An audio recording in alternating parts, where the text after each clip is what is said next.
The Trials of Rumpole by John Mortimer. The book bears a dedication for Leo McKern, the actor who plays the part of Rumpole in the television series. Rumpole and the Man of God. As I take up my pen during a brief and unfortunate lull in crime, taking their cue from the car workers, the villains of this city appear to have downed tools, causing a regrettable series of layoffs, redundancies, and slow-time workings down the Old Bailey.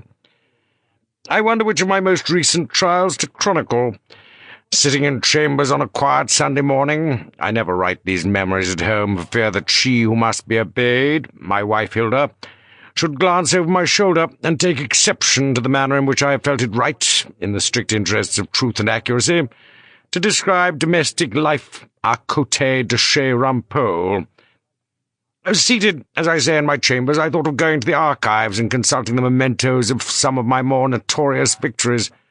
However, when I opened the cupboard, it was bare, and I remembered that it was during my defence of a South London clergyman on a shoplifting rap that I'd felt bound to expunge all traces of my past and destroy my souvenirs. It is the curse, as well as the fascination of the law, that lawyers get to know more than is good for them about their fellow human beings, and this truth was driven home to me during the time that I was engaged in the affair that I've called Rumpole and the Man of God.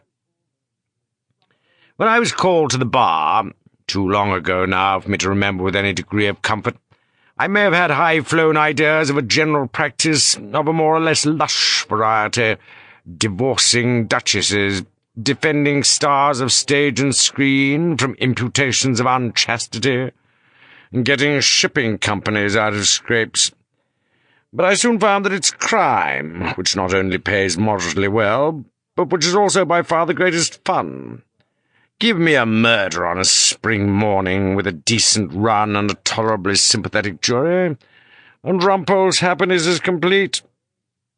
Like most decent advocates, I have no great taste for the law, but I flatter myself I can cross-examine a copper on his notebook, or charm the Uxbridge magistrates off their bench, or have the old darling sitting number 4 in the jury box, sighing with pity for an embezzler with 2 wives and 6 starving children.